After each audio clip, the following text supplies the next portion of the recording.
Yeah, let me know when you can see that one. Okay. Yeah, so We're good. these were some of the things that I talked about what we're doing in uh, here at the University of Pittsburgh. So we got a global clientele coming from um, all over the place, teaching all different kinds of subjects, mostly university professors, a few consultants. But I was talking about the maximizing the sustainable rate of learning. How fast can you learn consistently, continuously, knowing that there are surges and peaks and valleys, but how do you maintain the best average sustainable rate of learning? And to me, what I've learned over the last 3 years doing this is this three-headed monster that I've described inside the standard work, doing routine things routinely, the proficiency box, and that is the individual Fletcher treatment for creativity to raise individual gumption and energy and insight from your own lived experience. Then the second one is the true storytelling methods of collaborative learning in a safe, trusted, truthful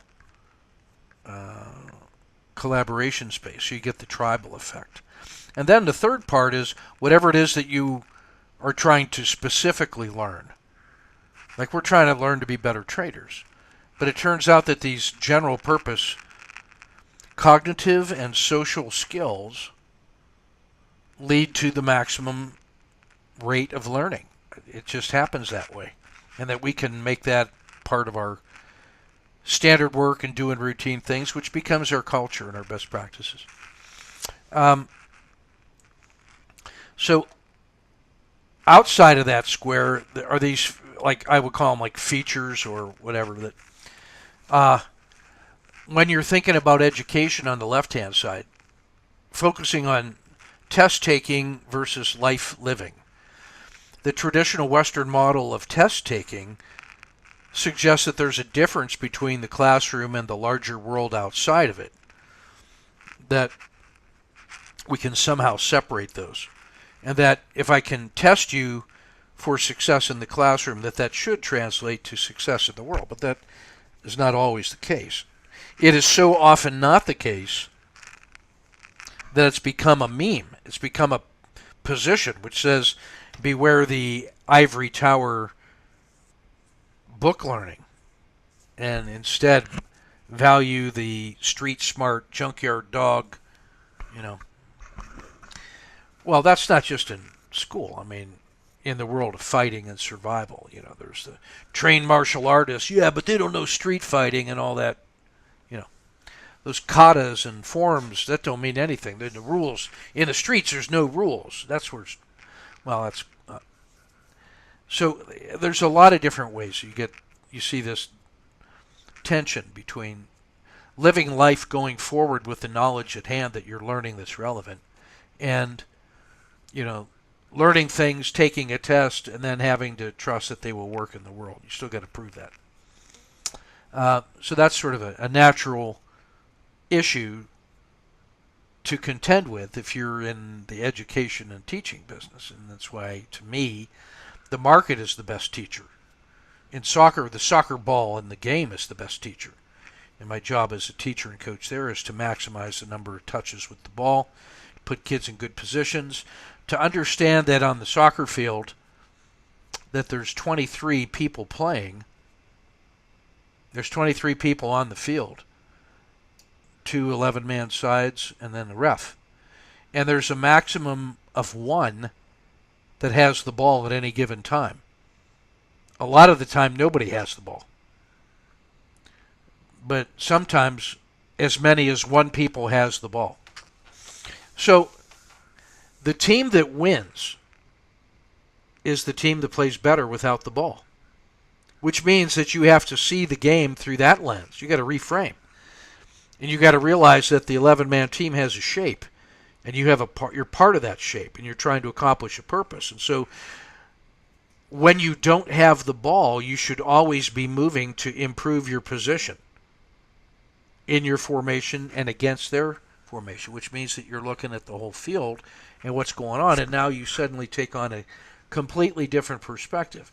And when and if the ball comes to you, then you should already know what you're going to do with it, because at every moment you don't have the ball, you're improving your position so that if the ball comes in your area, you're in the best position to have time and space to control it and then to do something intelligent with it. So that's a shift in how we think about playing the game of soccer. But we want to teach soccer so that that mindset of being a member of a team and playing without the ball and what it means to improve a position is part of how we play. What to do when you don't have the ball. Balanced with, we want you to be really good when you do have the ball. So we have to, in practice, you will spend much more time with the ball in your foot than you ever will in a game. In a 90-minute practice session, you should have the ball in your foot about 80 minutes out of 90 minutes. In a soccer match, you might have the ball in your foot 3 minutes. So that means 87 minutes you're playing without the ball. So now there is a relationship for how we plan and prepare to be good soccer players compared to what is actually needed on the field. So there's things that you end up doing in practice that make you better ready to meet the demands of the field, and it's not a mirror image of it, but it's the preparation phase is different. So I might want to find that the best way for me to trade intraday is to make about 5 trades a day with about an hour in between decisions or something like that.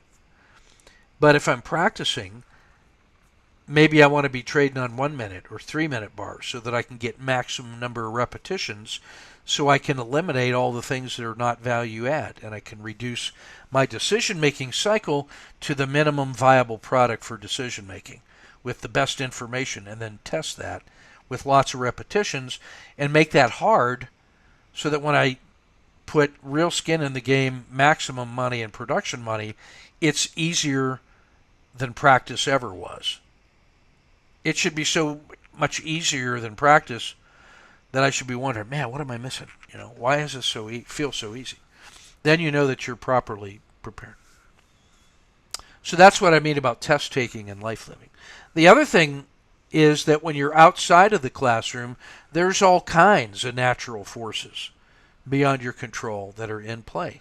Wind, rain, weather, the crowd, irregular shape to the ball in a subtle way, or a wormhole on the field that induces variation into the entire ecosystem that that are beyond our ability to either plan for or control, but that we have to respond to. And we shouldn't be surprised when those things happen. And so we should be developing our systems with the expectation that these extra system inputs are going to happen that we cannot predict. We just know that they're going to happen. I just don't know when, from what direction, how strong, and how long it's going to last. But I do know that those things are going to happen. I just don't ask me to be more specific than that.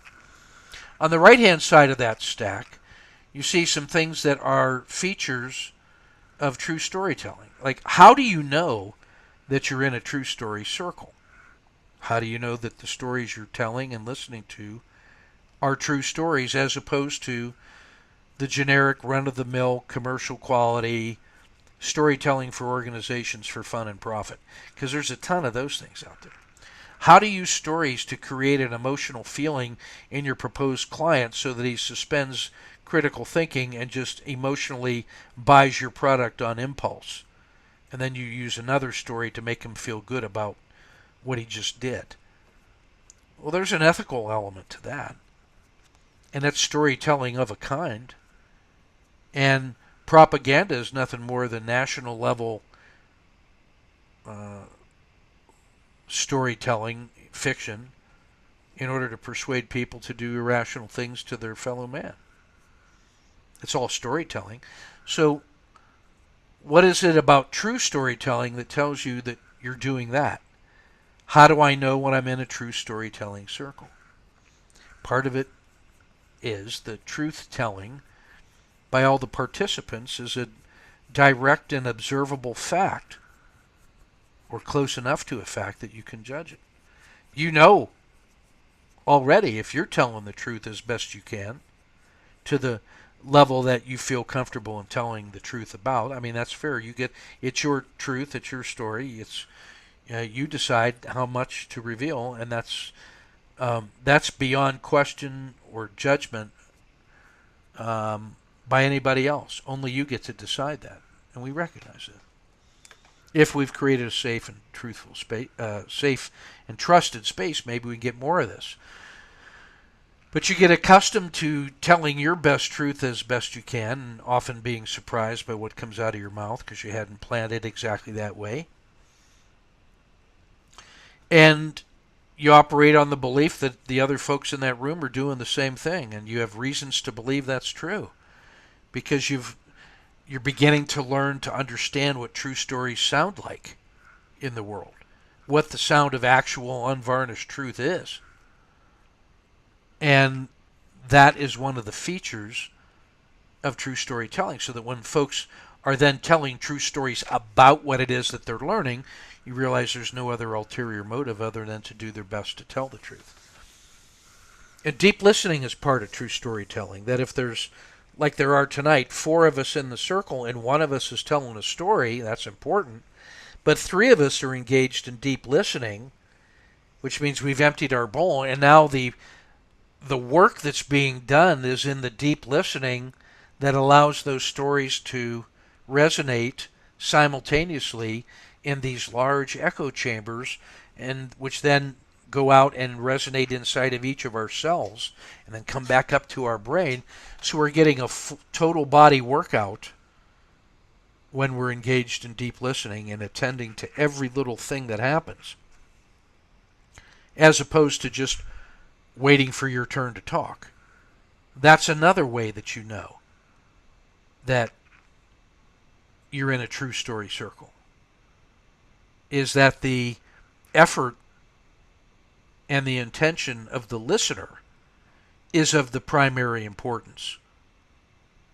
And if you're going to judge anything or put extra effort into anything, it should be in your own listening to other people's story. Am I putting myself in the state of mind that allows me to resonate most fully by getting my own crap out of the way, putting that in my true storytelling, suppressing my desire to interrupt or whatever?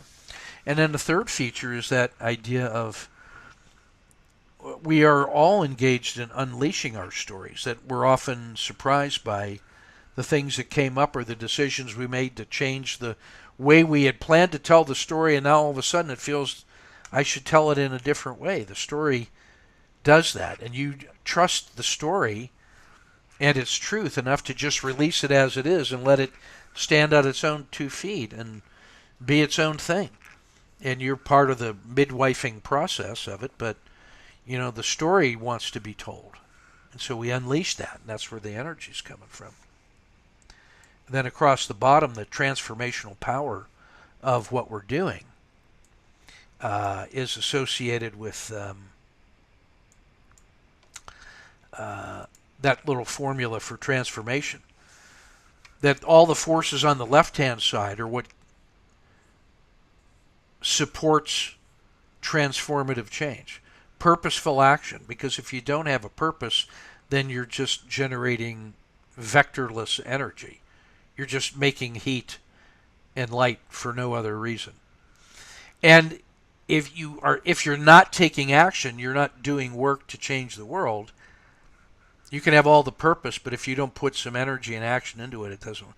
And then you need an artifact in order to leverage the energy and intention that you're putting into this. If you want to multiply it and let it scale, you got to use tools for maximum effect. So all of those 3 things taken together, purpose, action, and artifact, multiply together to create the power for change. If any of those things solves to 0, like if I don't have purpose, if I don't take action, or if I don't have an artifact to leverage, then that whole side of the equation solves to 0. Nothing. No transformation possible. Work not being performed. not directed towards anything, and not being leveraged with tools. So nothing going on. On the right-hand side are the forces that prevent transformation. Fat, dumb, and happy, I call them. Inertia. Bodies at rest tend to stay at rest. They're fat. They don't move. You got to get them off the couch and then keep going. Culture is dumb.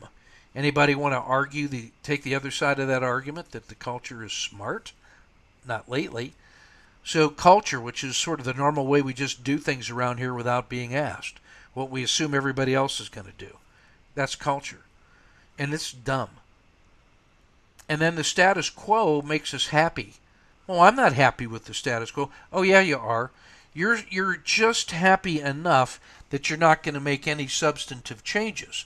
And you're going to actually resist substantive changes because even though I'm not ecstatic about the status quo, it makes me happy enough that I don't want to give up what it is that I have. So it turns out the status quo, you are happy with it. So taken together, fat, dumb, and happy are pretty powerful forces to keep things just as they are. And if you don't have purpose and action and artifacts, you're not going to do anything. Remember that the status quo today is better than the status quo 1,000 years ago. It just feels bad right now, but we forget how, and we're sort of at the bottom of a low energy state, and it's uphill in every direction. And it feels like any direction you take is better. Why don't we just do that? Oh, because we've come so far just to get to that level, even though we fell back a little bit into the comfort zone, that nobody wants to give up what we have for the risk of moving up to the top of the hill and possibly backsliding and losing all the ground that we gained. So those are the forces that cause us not to change.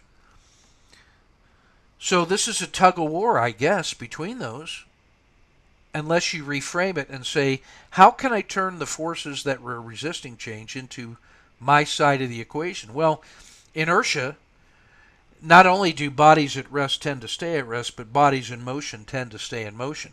So if I can create a flywheel effect and just get used to acting all the time, even without a fully developed plan, act for the sake of action just to keep the flywheel going.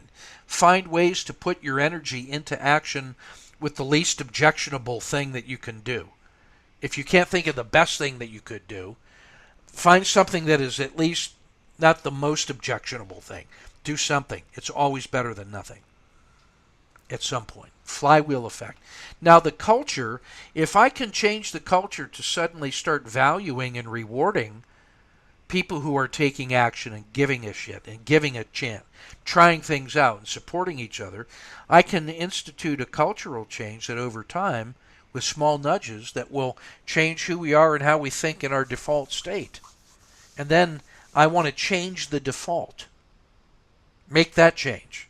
Pay attention to the default settings and make the change that gets put into policy, and then we forget about it, and we just go and value things. We value every effort regardless of whether the result was brilliant or not. We're going to acknowledge the effort instead of the result, because if you acknowledge the effort and you get better, the results are going to come.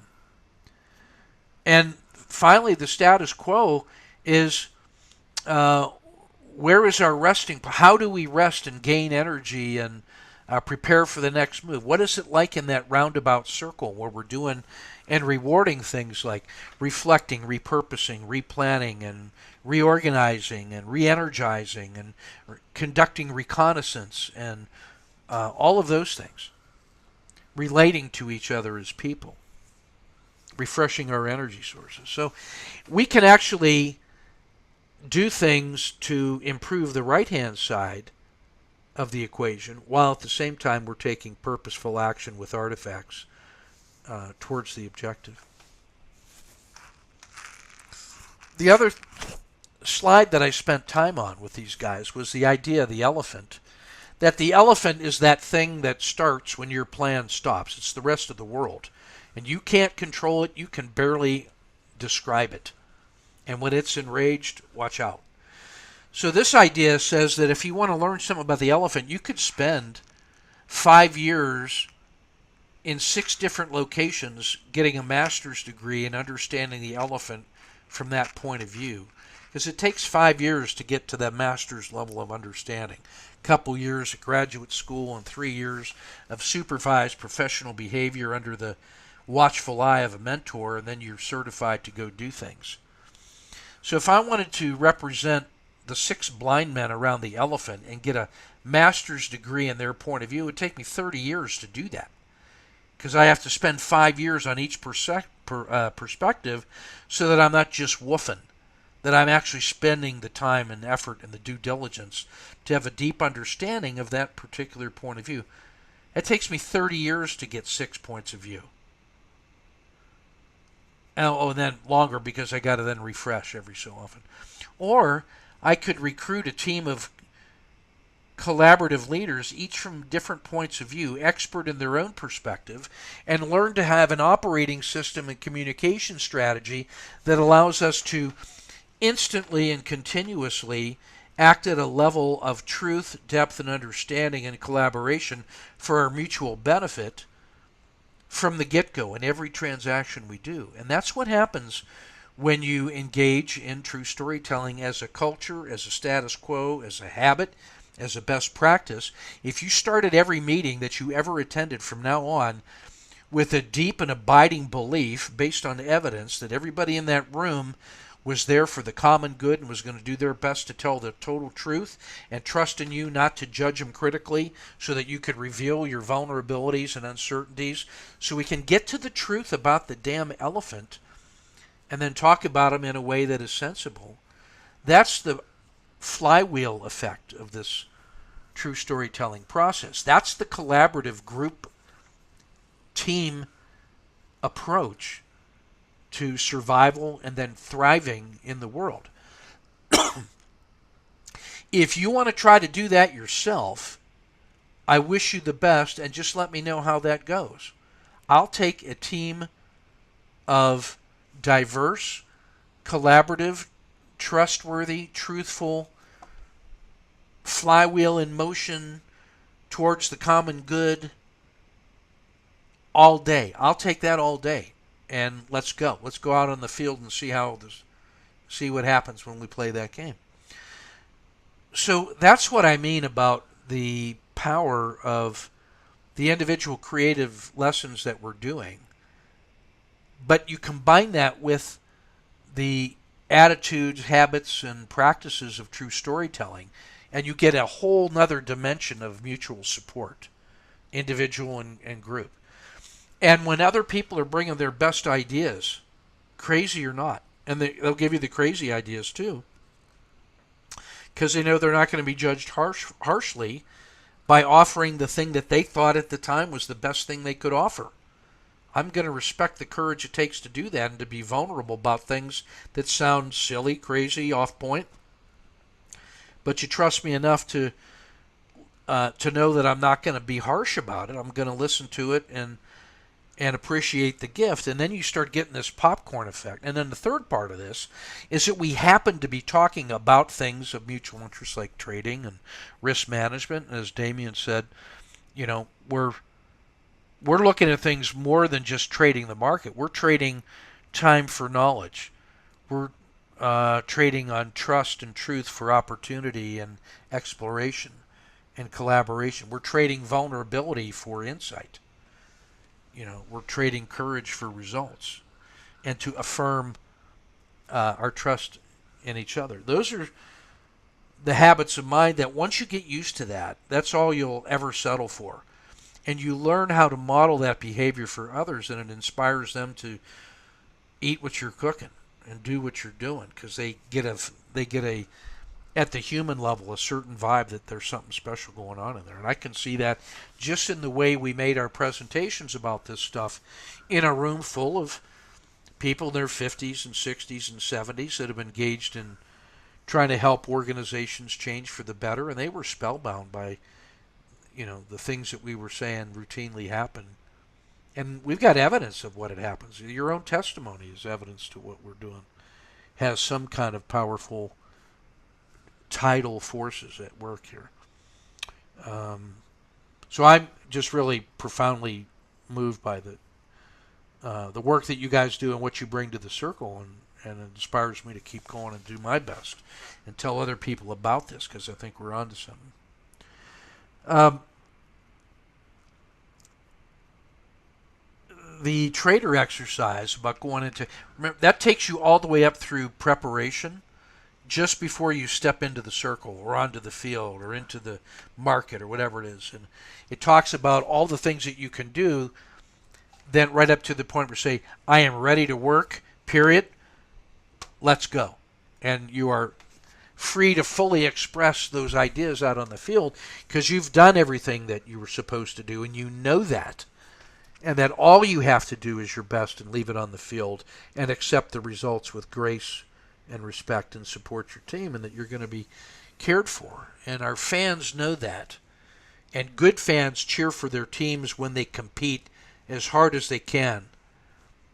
That's more important than the score, is to be proud of the way our guys compete and the way we prepare. And so who are you trading for? Who's on your side that you're representing with your courage out there and engaged? You're doing that for them, and you want them to be proud of you. And how do they express that to you? And who are those people? And that's a source of strength. That's an edge in the market when you know that at the existential level to be true. Who it is you're trading for and what it is you're trying to achieve in the world. And you align all of that energy for good behind your noble purpose. And you'll have, the angels and the forces of good on your side, whatever that means. That's what it means to be aligned with head, heart, gut, hands, and feet. All of those things. The conceptual knowledge of your head, the identity and purposeful knowledge of your heart, the respect for risk and uncertainty that lives in your gut and should be cherished because of its unique contribution to what's going on. Because your gut, hey, there's a thing out there known as elephants. And I don't know if you've ever seen one, but man, when that thing's angry, it's a sight to behold. So your plan has got to be prepared for the day when the elephants are running amok. And that's why you should read the Jungle Books when Mowgli lets in the jungle to the village. What that was like. And how he used, buffaloes and elephants to kill the tiger with his head. And so it needs all of those ways of knowing. The head, the heart, the gut. The hands, how to do things skillfully. And then the feet, how to do that day after day and night after night, year over year, and just doing whatever it takes, good weather, bad weather, day, night, doesn't matter, doing those professional things that we must do and will do, because not to do them would be unthinkable. And it's the knowledge of how to endure and grind and be resilient. That's just as important as all the other 5 ways of knowing, and it's that whole integration of those things in your personal space, your autonomy inside that circle, where you are the master of your own destiny and what it is. Your intentional living. That's the act of the warrior, is to be fully intentional in how I live every day and what I commit to and how I go about my business and what I'm fighting for and how skillful I am and am I taking care of my equipment and supporting my team and doing the things we got to do to be ready for the challenges ahead. All of those things go into the mental preparation and the grit and the determination to be professional. That's on one side of the ledger. The other side is the hobbyist. That ain't even a fair fight. I'm not looking for a fair fight. I'm looking to win a fight. And I'm going to be professional about it. Ethical, moral, aligned, prepared, committed. All of those things that go into what it means to be in the profession or professional in nature. And anything that isn't that, I'm just going to do that somewhere else. Go have a hobby where it's appropriate. But when you're working, you work. So those are some of the things we talked about here at University of Pittsburgh about adult education and preparing for the world and how how creativity fits into that as one of the essential elements. Not the only thing, but certainly one of the important ones for transformation.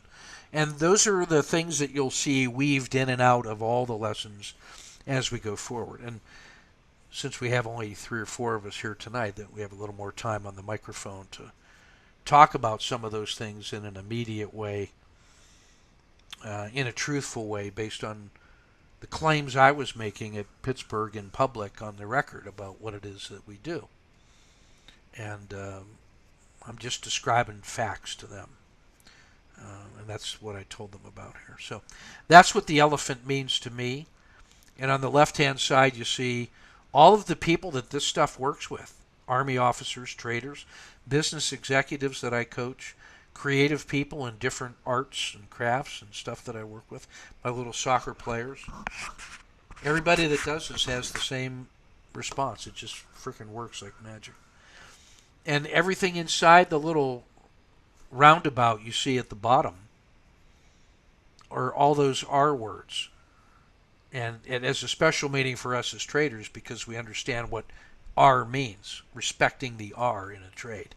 But it also means all of those R words that we're doing when we're in the roundabout of our own choosing. You can stay in that place and do those things as you are doing the planning and prep for the trading. But that's what these stories are doing for us, is ways to refresh and reset and relax and remember and repurpose and all that. So those are my comments for this week and the work that we're doing here. And I'm sticking to it. So I'm going to say aho. And as I count down this time, I'd like you to think about the words we've said tonight and the word that bubbles up that represents for you your best power word that describes where you're at right now at this intersection, at this mindful moment between all the work we've just done and the stories we've heard and the experiences you've had, and how you're going to put that into a word that's going to carry you forward into the week ahead as an additional thing to consider as you go about your life, as you go about the next lessons and doing your work in progress. This word that you're going to come up with is the thing that represents all of the energy you're feeling now in your reflections and what you're going to carry forward into that week. That was the exercise I did with these guys today, who didn't understand any of that stuff. I said, look, at the end of this little seance, this little hypnosis session, I'm going to ask you to offer a word that you feel comfortable in sharing that describes your feelings at the end of this thing that we're about to do. And that's going to be what we carry forward from this as a powerful memory. And then we went through a series of visualizations and other things. We were talking about some of these things. I described it as walking down a hallway filled with doors, and we're going to open some of those doors and look inside and quickly figure out what's going on and then come out of that. And we're going to see some of the different features, movie trailers of some of the things that we do. But most important, I wanted them to listen for that word in response to the experience that I was about to give them, which in some ways was an elaborate story about true storytelling. But I wanted them to concentrate on what was important, and that is their response to it all and their ability to put that into a summarized word of power that was going to somehow affect them when they left that place. And we did that in the morning, and at the reception tonight, a couple of those people came over and were talking about exactly that experience of why that was profoundly different than other things that they'd done, and something they hadn't expected at all, but they'd been thinking about it all day. I said, done in one.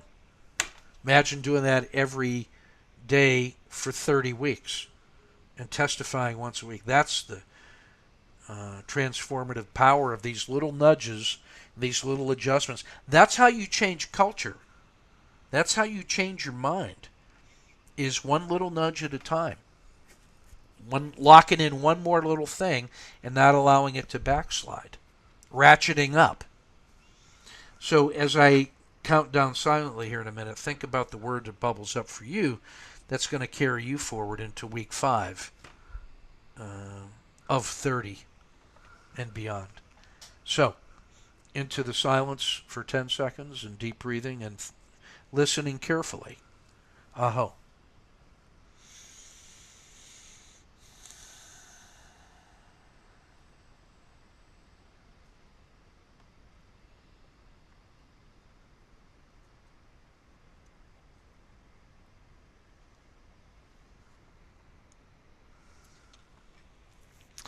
Luke. Consistency.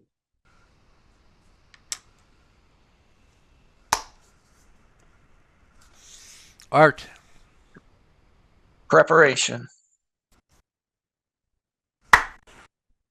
I should probably spit on my hands and just, make that blood oath. Yeah. Damien. Excited.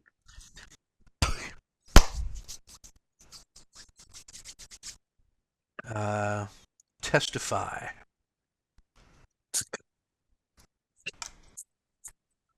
Oh. We have a few minutes before we got as much as 15 minutes to do checkout or crosstalk or back and forth. Kind of about where we're 4 lessons into this, so we're about 15% of the way. And you should already be feeling, because I'm seeing significant changes in frameworks and habits of mine, but I'll just I offer up the talking stick for anything we want to say. We're in the foyer now, so we can actually ask questions and, things of that nature. And Art, you asked me a question before. I'm trying to remember what it was. Oh, for recommendations anyone had on recording. Yeah. I would software. just say, I would, if you have Zoom, you can actually record yourself talking into Zoom, and it'll give you the session recording. Okay. That's one way. There's some freeware that's available. Windows actually has a widget, a sound recorder. You can just do it right in Windows, and it's a little bit of a bloated file. It's larger than this. You can, if you use Snagit for screen capture, you can actually do sound recording inside that, and it's a much more compressed size file, but still good quality. GarageBand is a freeware, and so there's a number of different free software out there to do it. The other one I can recommend is I use Wondershare for screen recordings because it allows me to download playlists in YouTube and upload and download my own stuff if I need to do that too. And it's about $100. It has a sound recorder as well as a video capture. And what you can do if you like with my stuff is if I've made videos that you want to have personal copies of, you can make your own YouTube playlist of the things of mine or anybody's that you want to list. You keep it as a YouTube playlist, but you could also copy those down and then edit them in Wondershare or Camtasia, and then make a concise list. Like if you were Luke Crockford, you might listen to my nightly podcast when I'm coaching you and just to snip that part of the video and make it your own. Like I think you guys ought to consider making extracts of your testimonies of each of these weeks and make that a video journal of your own progress and listen to yourself changing over time, session by session, and how different you sound as a reflective sound mirror and history lesson. There's some merit in that, a lot of merit in that, by the way. Oh, so that's how I'd answer that question. Thank How you. to record yourself. Yeah. Oh.